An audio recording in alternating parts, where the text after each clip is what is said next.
Hey guys, I've come on for the simple fact that I've promised to share with you guys my reality. I'm currently in an Uber on my way to work, and yes, my mask is upside down, yes, I look a mess. I'm on my way to work. Okay, let me tell you what happened this morning. The trains from my area were not going because it's a Sunday. So I went to a different area where the trains often go. Train station was closed there too. So I went to a different station and that was also closed, even though according to Google Maps that hadn't updated. And the thing about my phone is that it's totally full in terms of the storage space, and even when it says I've got space and I download Uber, it keeps giving me the option to install Uber. In short, I can't get Uber on my phone, so I tried to get it on my iPad. In order to do that, I had to transfer my SIM card between phone and iPad, and then Uber sent a code to my number, which is accessible on my phone, so I had to move the SIM card back, only to find that I didn't get the code. Long story cut short, I was very upset. I contacted a friend who called an Uber for me. It's gonna take another 10 minutes before I get to work, because I did leave my house pretty early, as I was planning to get there early and look for where the green scrubs are so I can change up the colours for you guys. I am now predicted to be exactly bang on time. I suppose it's not a bad thing because I just get to chill in this Uber and just teleport to work, but there are a lot of lessons for me to take away from what has just happened. On Sundays, trains don't always work. For next time, I should bear that in mind. Also, I don't have Uber on my phone, and it may actually be worth me getting a proper phone. Even though I took my dad's phone in the first couple of days of induction, I didn't really like it, so I just started taking my phone to work again. And I think it's just a matter of coming to terms with the fact that that needs to change, and I probably should get an iPhone because I have a MacBook and an iPad that are both Apple. Yeah, I'm gonna look into that. That's lesson number 1. Lesson number 2 is following on from what I said to you guys yesterday. That's if I post what I said yesterday. On days that I'm working long days, and I think this is now going to extend to weekends as well, I'm really going to look into getting accommodation for those nights close to the hospital, so that if such a thing like this happened again, then it wouldn't upset me as much as it did this morning. And another thing I wanted to say is, in life things don't always go to plan, evidently. It's really important that we still try and stay present and focus on the present moment. Focus back on your breathing. Think about solutions. Don't get overwhelmed by your emotions. I didn't want to make the call to my friend to say, hi, I know it's 7 in the morning, but can you call me an Uber? Because I know you have Uber. And it made me feel really guilty and selfish to make that call. To wake someone up at that time of the morning is just not something I would have wanted to do ideally.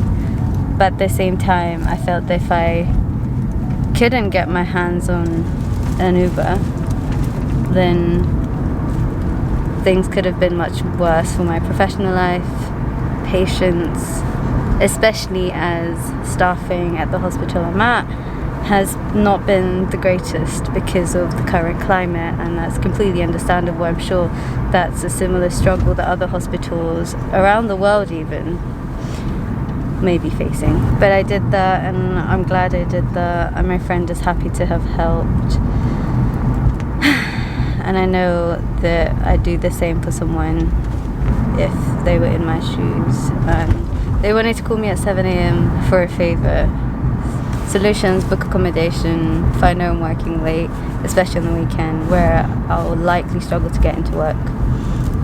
B, get a new phone, like an actually new, brand new phone, iPhone, where I can use Uber, make sure that's working so I can depend on myself and nobody else, which I think is important. C, continue waking up early and trying to get to places early, because despite that happening, I'm almost at my hospital. And D, which is probably the most important, is stay mindful, stay present, think, breathe so that you can think a bit more clearly. Because your breath is something you're born with, and that doesn't leave you till your last breath. So make sure you use that to your advantage, and I'm gonna have to go now. See you and catch up with you guys soon.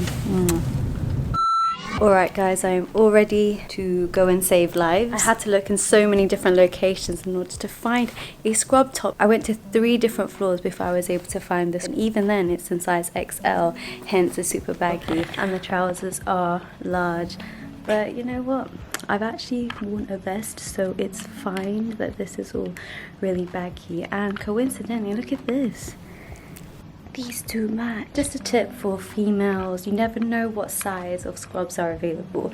I looked in so many different locations in this hospital in order to actually find scrubs.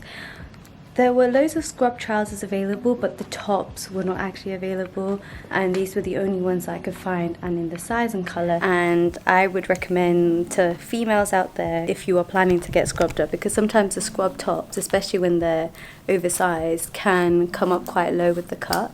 If I wasn't wearing this vest, I think I could be in some serious trouble. So for the sake of professionalism and also patient safety, just be mindful of that. Wear a vest, unless you want to be in trouble and you're trying to do things. Also, I am feeling better. I've kind of fixed my face and patted it down a bit. I've got my hair up and I fully feel ready to save lives. I took some deep breaths in order to just relax and remind myself that I'm here now. Whatever happened this morning has happened. It's in the past now. And thinking about that now is not going to be helpful. I'm going to be on MRU today, which is the medical receiving unit, which I told you guys about the other day.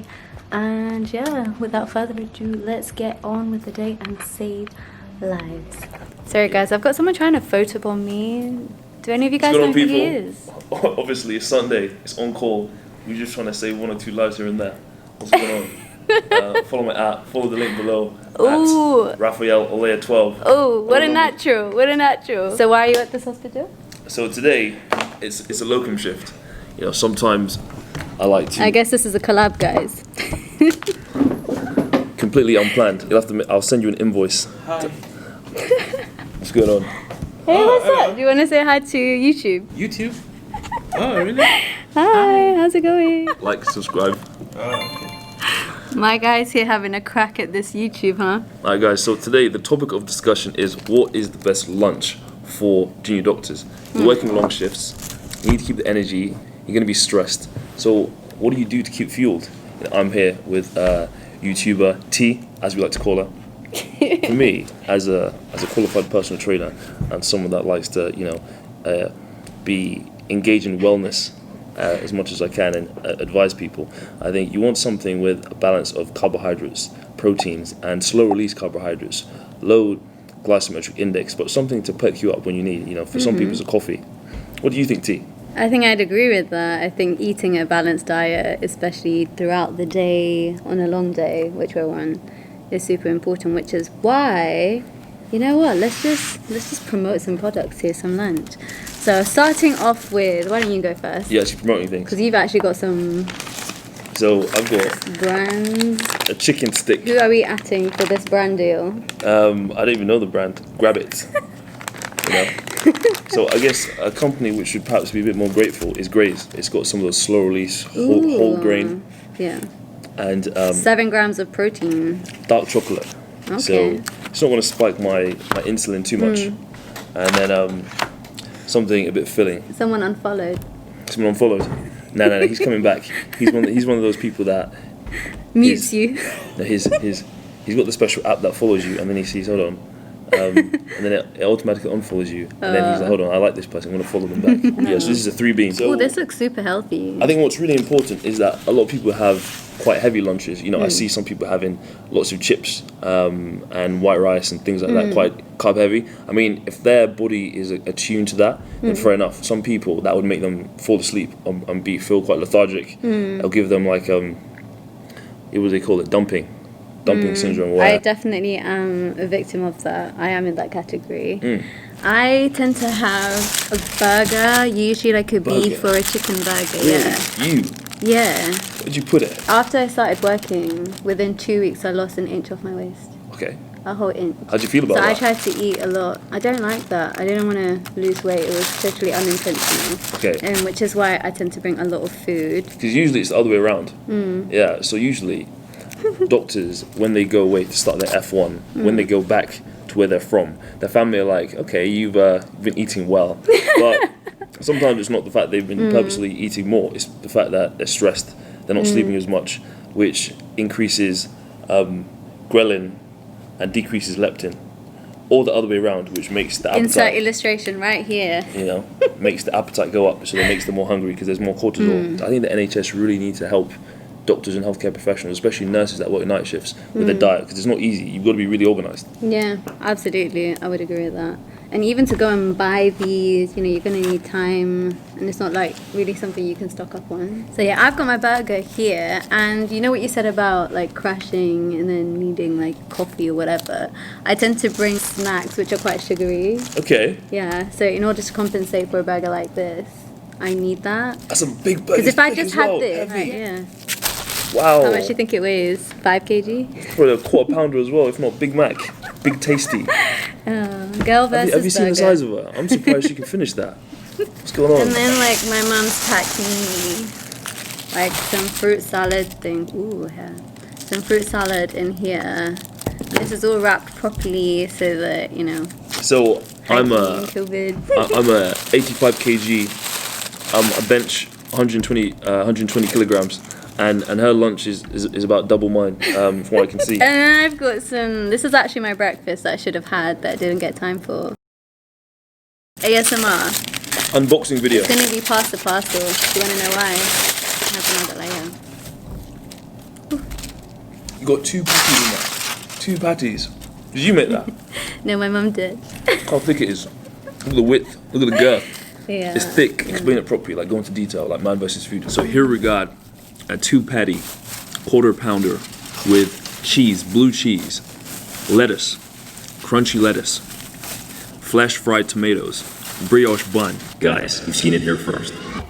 Before we continue with the rest of this episode, I would like to thank Houdon Tech for kindly sponsoring this video. I often find it a challenge editing PDF documents, especially on my phone or iPad. As a doctor, usually these PDF documents include forms that I ought to complete, and I end up having to wait until I'm on a desktop or laptop in order to fill these forms out. ToolRocket PDF Converter is a total game changer, and I'd recommend it for anyone who doesn't have a portable computer that they can take around with them. It's a powerful and affordable app that allows you to convert as well as edit PDF documents on the go. Let me show you an example. I've got this document here, I can convert it to any of these formats. I'm going to go for PDF to text. I'll wait a few seconds and bam, now I can edit the document.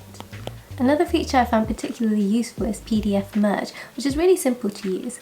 Have you ever had a bunch of loose files that you'd want to compile together, or your employer, university has specifically asked you to send these documents as one whole? This feature allows you to merge not only single documents, but you can easily bind entire documents together in seconds. This is really easy to do on the iPad, which is convenient for me because I'm on my iPad a lot. I'm grateful for coming across this app, which I'll add to my small collection of favourite apps that I can use on the go. I'm keen on ensuring that some of you guys also get to experience this app and make the best use of it, and therefore the first 10 of you to comment an interest in this app in the comment section below will get a free premium account. So what are you waiting for? Hey guys, I thought I was going to go home and relax and maybe vlog for you guys and summarize for you my week and also talk about all the lessons I've learned. However, my friend is feeling a little bit spontaneous and he's just called to say that he wants to hang out and maybe go by the river for a walk. I'm not too sure what to expect. I haven't done anything like that in years, but it sounds therapeutic. He's having this whole mindful day type thing where he's trying to recharge in his weekend off because he has been working long days all week. Long days meaning 12.5 to 13 hours. I have nothing to lose at this point in terms of time. I don't have any plans. Apart from this now, I think this little spontaneous adventure thing might be a good idea. So I'm gonna head to going to like Monument or something. I don't know, we'll find out in 3, 2, 1.